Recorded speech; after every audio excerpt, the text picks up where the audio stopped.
Welcome to Working Towards Our Purpose, a podcast that offers a different perspective on what a job can be. For everyone out there that's heard that voice in the back of their head asking for something more, it's time to listen to it.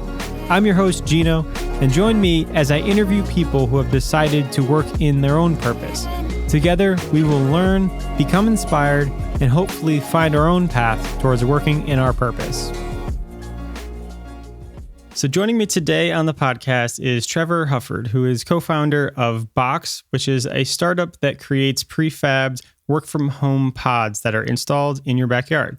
It's a really cool idea, and I'm looking forward to getting to talk more about the business. But Trevor, thanks so much for being here. How are you doing today? I'm doing great. I'm very excited about being here. A little nervous, but very excited. Well, glad to have you. So yeah, if you want to just start off by telling me a little bit more about yourself and a little bit about Boxx and what you do, I think that'd be a good start.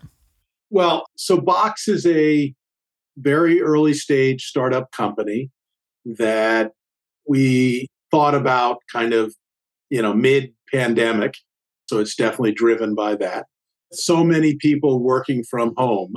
We thought there was a need to have kind of a separate space that you could go to get away from the house, but not, spend an hour and a half on a train getting there, or an hour and a half in traffic getting there. My day job is selling what is called structural insulated panels. We call them SIPs. And they're a very energy efficient way to build a new home or a new building. They're very large panels. They have two pieces of OSB glued to a foam core. So they look like a big ice cream sandwich. And they basically replace all the exterior studs in a house and then the rafters in the roof. And you replace them with these big sheets that are then cut with a very precise CNC machine to be the puzzle parts that you need to put your house together. So during the pandemic, people were calling me and saying, "Hey, could I build a studio in the backyard with your panels?" I got enough calls that I thought maybe this was a business. And that was the formation of the decision to go forward on this. Taken a while to come up with a marketing plan. How do we reach people that want one of these studios? But it seems like a very large market. There are a couple of national competitors, but this still seems like a very highly fragmented business. Interesting. Yeah, it's definitely something I never was aware of before that was an option. I know that there's some interior kind of similar solutions for more so for offices, and I've seen those before, but I think it's definitely a cool idea to be outside of your living space and to kind of have a mini office in your backyard. Yeah. We just sold one of our first, or it was actually our second pod. I actually like to use the word studio versus pod, but we use the word pod on our website a lot because it's a keyword that we're searching for. But we like to call them studios. One of the audiences we thought maybe would use them are podcasters. So sell one to you. Yeah, maybe in the future. I was curious about that because when you say studio, I think of having a music studio in your backyard. I think that'd be pretty cool to have all the audio equipment and everything. Yeah, and the studios really are. We're trying to sell them as traditional office spaces, but we're also marketing them as yoga studios or workout areas, she sheds or he sheds or whatever you want to call them. Psychiatric offices where you might have a home practice and people would come in. We get you out of the house to provide the privacy that might be needed. When we have sold them, people have been, they're working out of their basement often, and they'll say, "Oh yeah, I'm working down in the basement. It really stinks. I can't see outside at all." And and my kids interrupt, and just as they say that, usually their kids run in the back and make some loud noise. So if you were a professional corporation, you might actually want to buy these for your employees as a fringe benefit so that they're in more professional places, even when they're at home. The cost of our units is low enough that it's cheaper to have one of our units than to have an office space in in big cities. So you actually can save money. You may gain a little more loyalty if your employees have these. And we can also design them to be branded. So, if you had a blue color, we could use that color on the walls or, put a sign up or whatever made the branding work. Very interesting. So yeah, I guess if we maybe can go a little bit more into like your history and maybe your schooling and like what is your previous work history and your background? So my background is definitely not where I am. So I graduated in 1987 from Brown University with a degree in computer science. I was early enough that, like, when I grew up, I didn't know anybody in that industry. So I didn't know that there was a job called programmer. But I really loved it when I got to Brown, and I majored in it, and I got out, and I was first hired into an investment banking position to help other investment bankers use computers. And I thought it would be very intense programming and stuff like that. It turned out that I was basically plugging in computers or installing computers and things like that. But I was put through the training program as an investment banker, and I quickly changed my career and went into investment banking. So I did that for two or three years as an analyst, and then went back to business school and graduated from Duke's Business School, Fuqua, and went back into investment banking for another 7 or 8 years. And, it was a great learning experience and stuff like that. But I really wanted to do things versus help other people do things. And so I always wanted to be the guy on the other side of the table. So in roughly 2000, I left investment banking and did a startup in the voice over IP industry. Great experience on startups. At one point had made lots and lots of money, but the .com thing blew up right then, and there went the money. So at least I learned how to deal with cycles pretty well. After that first startup, or actually there were 2 startups there, I decided I wanted to kind of look at what I wanted to do with the rest of my life. And I wanted to do something that I really enjoyed getting up every morning and doing. I'd spent a lot of time in my childhood with my parents, kind of renovating houses and stuff like that. I've always been kind of a tinkerer and thought I might want to get into building. I found a company that was struggling on the business side, but a very good builder. And they hired me as their COO. And I embarked on a career of building very, very, very high-end homes in Greenwich, Connecticut, and Fishers Island, New York. And we ran a very successful design build with 10 architects on staff company until 2009, when the 2008-2009 housing crisis happened, and basically all construction just stopped overnight.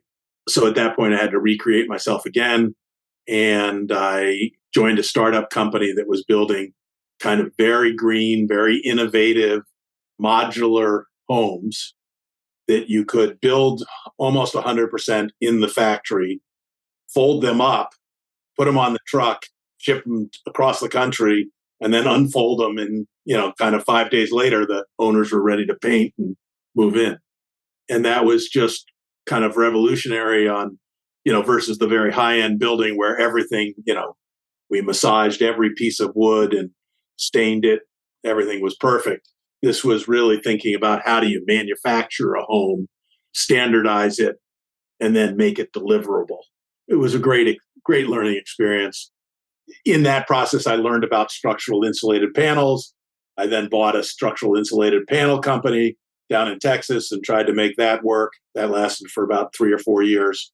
We weren't able to grow it fast enough, so we ended up selling the assets. And I've been selling for other people and designing homes for people using these structural insulated panels.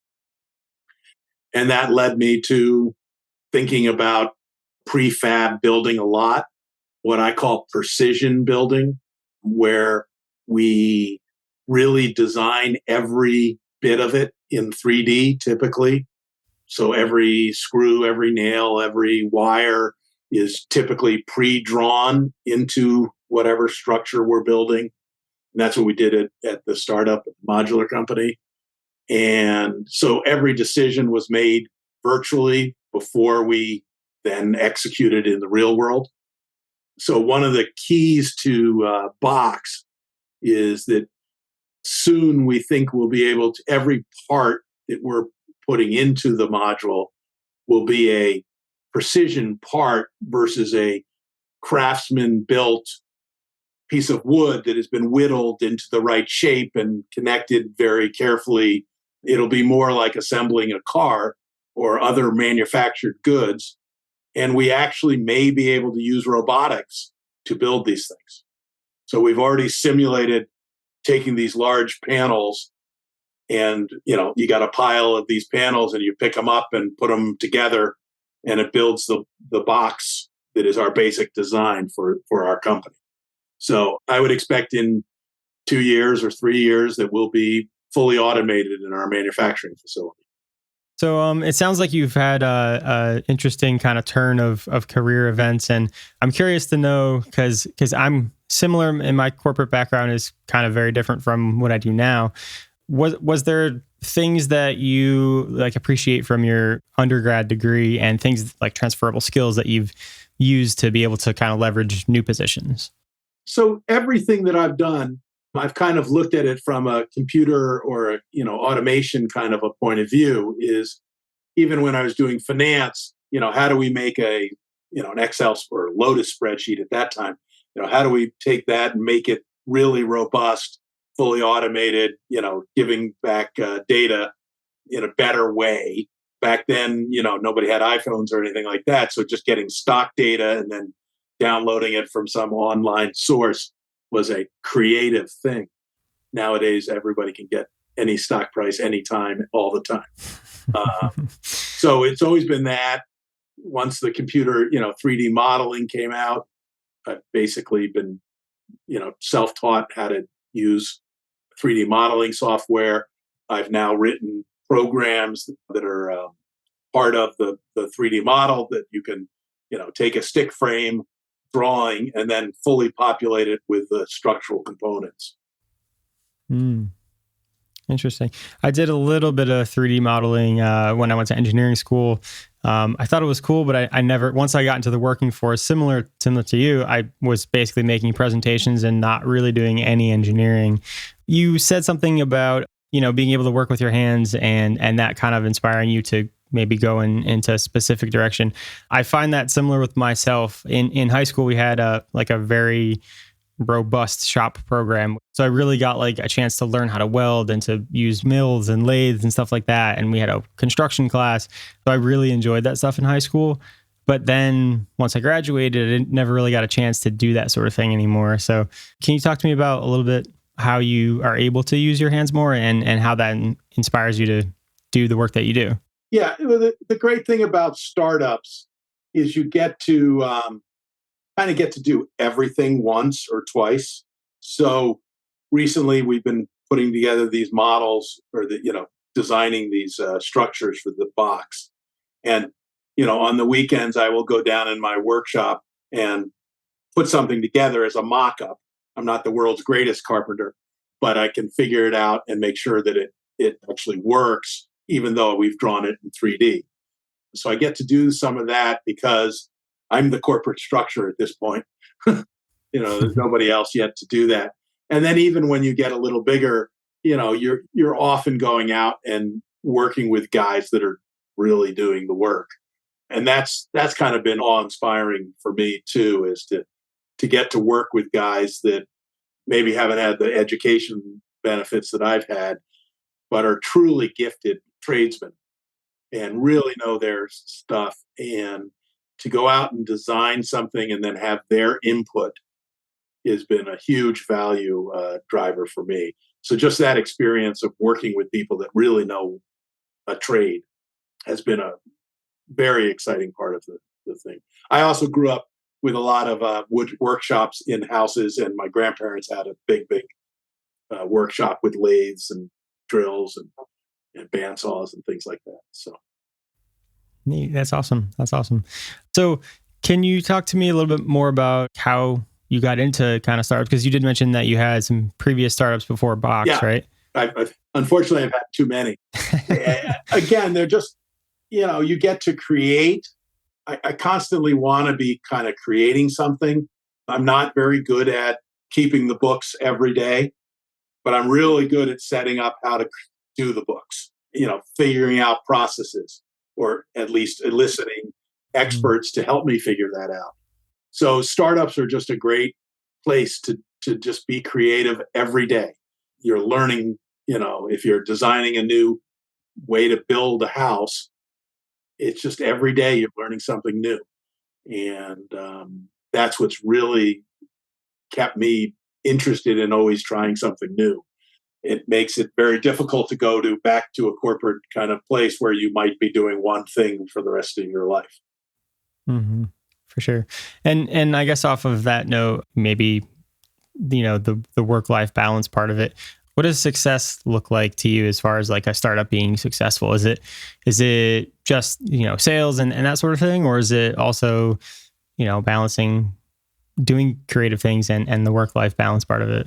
Well, I've never been really good at work-life balance. I tend to work pretty hard every day. The greatest thing I've had is just kind of, again, I get back to the word of creating. I mean, I love creating jobs for people. A Mm. success for me would be to have a company that is able to have created a product and then be reasonably stable. I'm not looking to make, billions of dollars, or, that would be fine, but that's not what really drives me every day. It's creating an organization that is self-sustaining and can create value for lots of the stakeholders in the company that are not just me or my partner. So Mm. that would be success. It's hard to do. I've done probably 4 or 5 startups in, some that were very, very well funded and some that were not, and some that were worth $1 billion at one point, and 2 years later were worth nothing.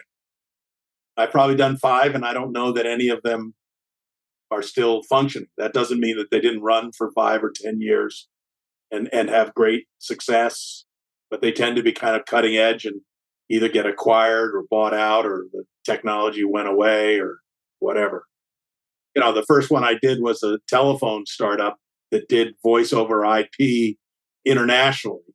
And we were the first people to get it going. And it was like, it went to 1.8 billion in value in 2000. And, we thought we were at a rocket ship. And 2 years later, it was out of business, and everybody in the world could do voice over IP. The technology we're using today is what we designed. Okay. We had a company called Phone Free over your computer.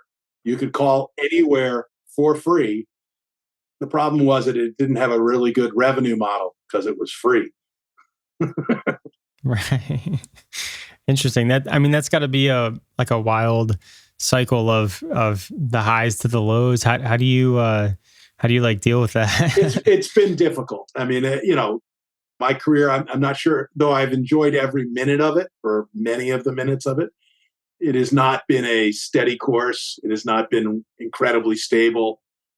So it's been a challenge in a lot of ways, but at least emotionally, it's been very rewarding for me. Hmm. Yeah, and I think that's a good point.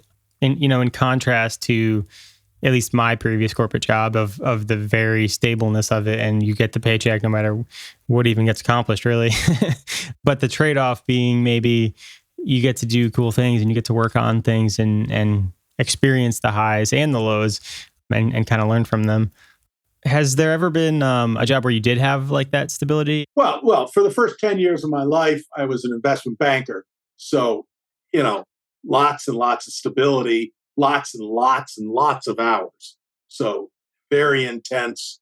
So, I'm not sure I'd call it stable, but it was very financially rewarding, and absolutely a paycheck every day or every week or whatever it was. So there were 10 Hmm. years or so of that.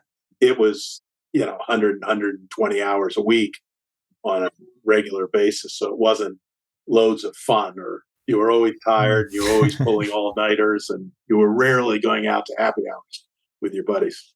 So, but it was great. 2 months into my thing, I was making presentations in front of boards of directors of big companies. So, Hmm. And all part of the process, I would imagine. So, what were the specific challenges now talking about Boxx startup?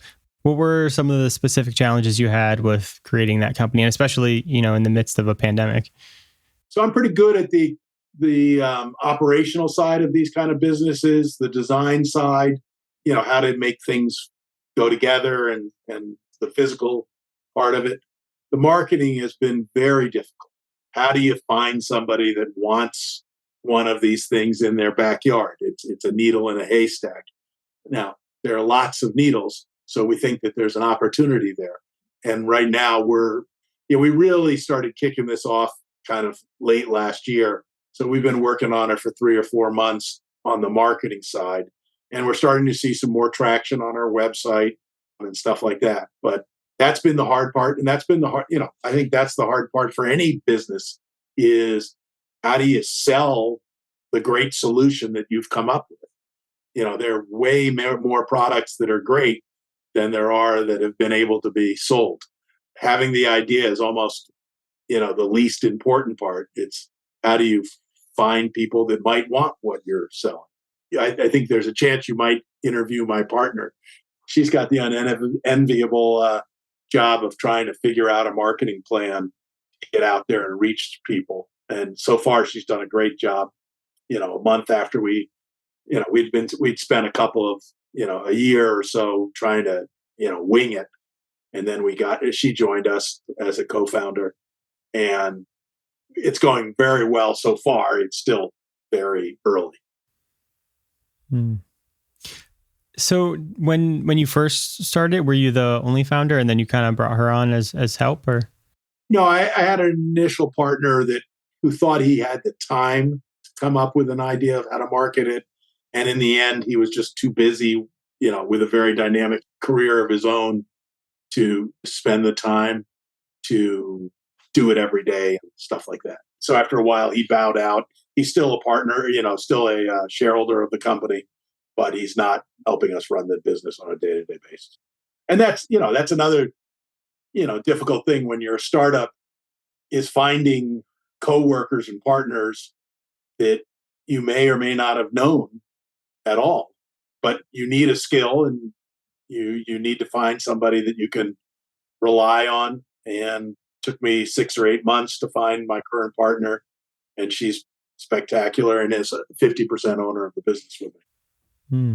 Yeah, I think that brings up a good point, and something that maybe I always struggle with. As far as I've run my business, I've mostly just been by myself. I've hired a couple like contracting work and stuff like that, but mostly been by myself. Have you found it difficult to like ask things from other people and to kind of let go of some of the control and to trust them in doing what they say they're going to do and that sort of thing? How's that been for you? Well, with my partner specifically, it's a skill that I don't have. Okay. Mm. I am not a marketing guy at all. So I knew that this business would go nowhere if we didn't have somebody that figure out how do we go to market. So knowing your own limits, is an important part of the startup process. And then finding people to help you achieve those goals is critical. One of the things I always say as a startup leader is, I get to do whatever it is, I get to do it first, but I try to figure out the process, document it, and then as quickly as possible, hand it off to the next person to do every day. And then I go on to the next problem and try to solve that, come up with a solution, and then keep handing it off. So I have not historically had a problem hiring people and giving it off to other people. And they've always been able to take my processes and improve them. So I think that there's a lot of value in other people. And I think a lot of startups, maybe their biggest problem is that they're not willing to give up either some ownership or some control of the day-to-day business. So they're always stifled and limited in their growth. That doesn't mean they can't have a nice little business by themselves and 10 other people or you by yourself. But the opportunity to meet on a product that you're passionate about with other people and get their input and their insights into process or design ideas. I mean, that's, those are moments to cherish if you get that opportunity. Yeah, that's awesome. I really like the way you described that. And I think it's a skill too, to be able to identify, like you said, like marketing, that's not me. I don't know how to do that. But that in and of itself, I think is a skill, because especially like with me, and I have a tendency to teach myself things. And I always think like, oh, marketing, I could just learn that from the internet. Right. And you can say the same thing, but it's definitely an art for sure. And I think recognizing that you're not good at it is a big step. And then I also like the idea of like being able to collaborate with people and both be passionate about something and have that be more impactful or drive the vision further than you could have ever dreamed. So I really like that idea and the way that you described that as well. So for somebody who maybe is working one of those corporate jobs and, has ideas of starting off their own business or doing something more creative, would you have any advice for somebody who like would want to take a risk? Because we talked about like, the risk versus the stability and that sort of thing. When I left investment banking, I was very optimistic that the next thing would be as successful as being an investment banker. It's a very big risk going out on your own. Okay. I mean, I've muddled through, but there's no way that if financial stability is what you want and what drives you, startups are very volatile, and good ideas may not always just drive success. So I'm hesitant to tell people to jump out and do it.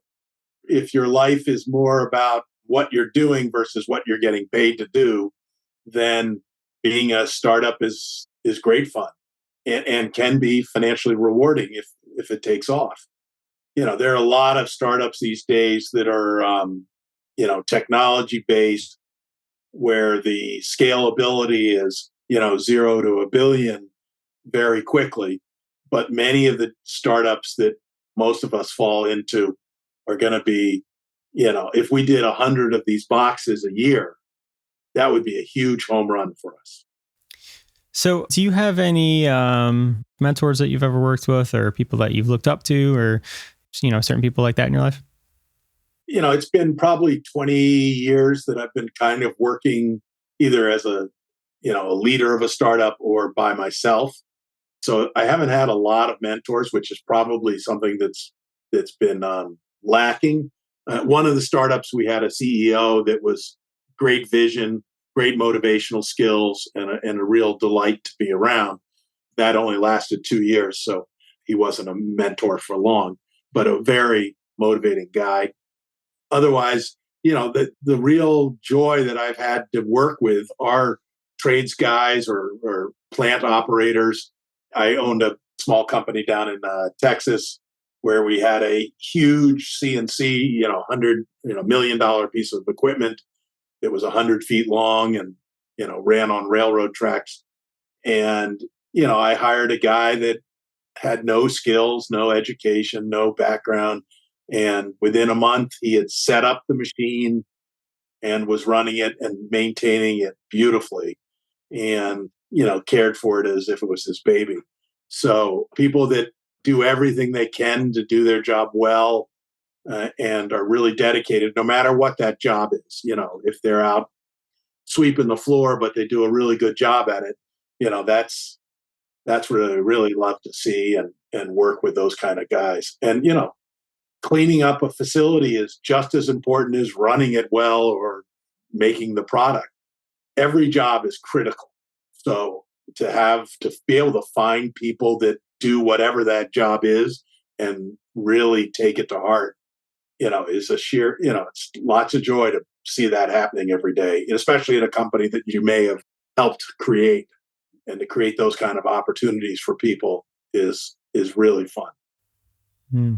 Yeah, that's something I guess a lot about these days. I think for a while I thought I just wanted to be out on my own and do everything myself, so I didn't have to deal with other people and personalities and that sort of thing. But I'm quickly realizing that that's not really what's going to bring you the most joy, at least for me. So how do you find those sorts of people, like talking about, getting employees and having people work for you? How do you find those people that have that certain, drive or sparkle in their eye or whatever it is? Well, it's been 6 years since I've employed anyone, so it's been a while. I think giving people a chance has been my best methodology for hiring people. I rarely like to hire somebody that's kind of done it and they're bringing their practiced skills to my employee. I'd much rather give it to somebody that's hungry and maybe hasn't figured it out yet, but has the drive and find people that want to learn how to do it. And again, that doesn't mean that it's always the smartest guy in the world. It's more of the people that just really have it somewhere in their heart that they want to kind of act as an owner, even if they're not, or really grab their job. And they were sweeping the floor, but now they figured out a way to do it twice as fast with a new machine or whatever the job is, and have the willingness to work hard and really dedicate themselves. Giving people a chance, helping them learn their job, providing the tools and the training to do it. Most people fail because their managers are failing them, not because they are inherently bad at what they're doing. It's that you got to design the company for success, help people achieve whatever it is you want to do, versus some vision of this is how it should run, but those people aren't helping me. You've designed the wrong organization usually, not that you found the wrong people. Most people are at least reasonably positively intended to come to work every day and do something good. And then the other thing is, when you find the wrong people, quickly let them know that they're not going to work out and wish them the best luck in their next endeavor. Some people are not right for the jobs you hire them into. I mean, to be honest, most people aren't. But that's not typically because they're bad people or something like that. It's just not the job that they're created to do. Yeah, I think that's really good advice. And even just from like the other perspective, if I think that's being a good, a boss. Like most bosses that I've ever had in corporate did not have that sort of idea about what the employee should be. It was more so like, do this thing that I tell you to do, and then when you're done with it, come tell me. And I think giving people like the freedom, like you were saying, to learn and to make mistakes and then overcome those mistakes is a hugely important part of getting people to want to work for you. Yeah. And I mean, there are lots of employees I've had that probably wouldn't say that I was so forgiving and so encouraging. So it doesn't mean that you just clap your hands every day for your employees, but you need to motivate them. And sometimes that's not as warm and fuzzy as everybody wants. But if they're half decent at what they are trying to do, there's always a way to make it successful. Maybe the compensation isn't the right number and it needs to go up or down, and then it works fine. There are lots of ways to make it work.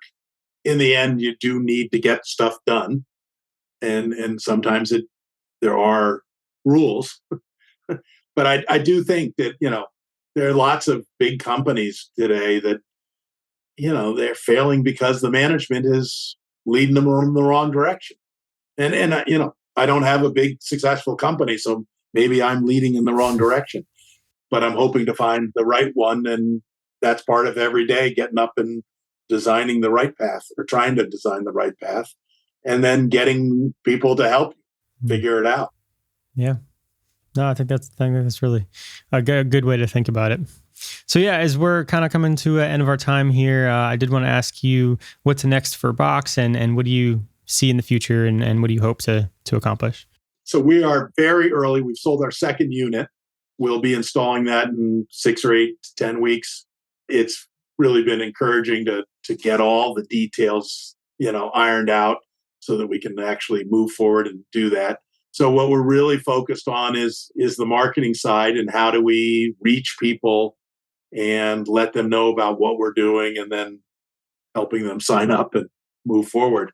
We really think that the work from home market is an exciting addition to how people could work.